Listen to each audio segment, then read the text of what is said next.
عمرك شفتي في المرايه وبان لك الصدر ديالك من جهه عامر ومن جهه طافي، فوقاني ممسوح والدخلاني ما باينش؟ فاش كتوصل لهاد المرحله اغلب الدراري كيرتكبوا خطا قاتل وكيمحي لهم واحد التطور لشهور وشهور القدام. ارنولد براسو تيقول لك بلي طاح في هذا الفخ في البدايات ديالو، ولقى بلي الصدر الفوقاني ديالو ناقص بزاف بالمقارنه مع الصدر التحتاني. لكن السؤال هو كيفاش اعتق هذا الموقف ورد الصدر ديالو من اعظم الصدورات في التاريخ. ارنولد كيقول لك فاش يبان لك الضعف في شي بلاصه ضروري ما تخدم بمبدا الاولويه، يعني التمرين ديال البلاصه الضعيفه هو الاول باش تدخل ليه وانت في كامل الطاقه والقوه ديالك. لكن رد معايا البال، كاينين جوج ديال الانواع ديال النقاط ديال الضعف وكل نوع عنده خطه ديالو. النوع الاول الصدر الفوقاني والتحتاني، هادو كيحتاجوا تمارين معزوله في الاول ديال الحصه. ارنولد كان كيبدا بالانكلاين ماربل بريس متبوع بالانكلاين دامبل بريس، كيدوز للفلات الصدر المستوي والصدر التحتاني. ركز على الديكلاين اكسرسايز والديبس لانه كيعطيه واحد الجماليه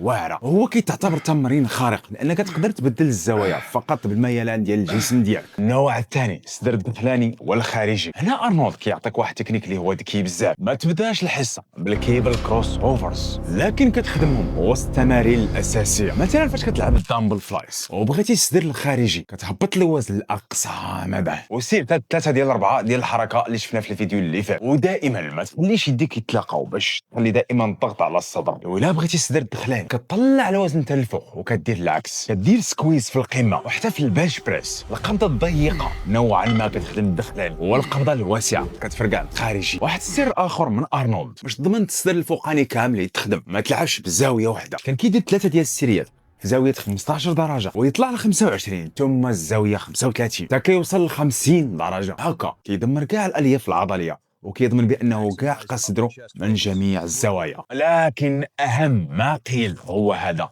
كيقول لك ما تقلدش الابطال تقليدا اعمى، انه هو يقدر كيدير واحد التمرين انت كيجيك غريب لكن هو كيعالج به النقطه ديال الضعف ديالك.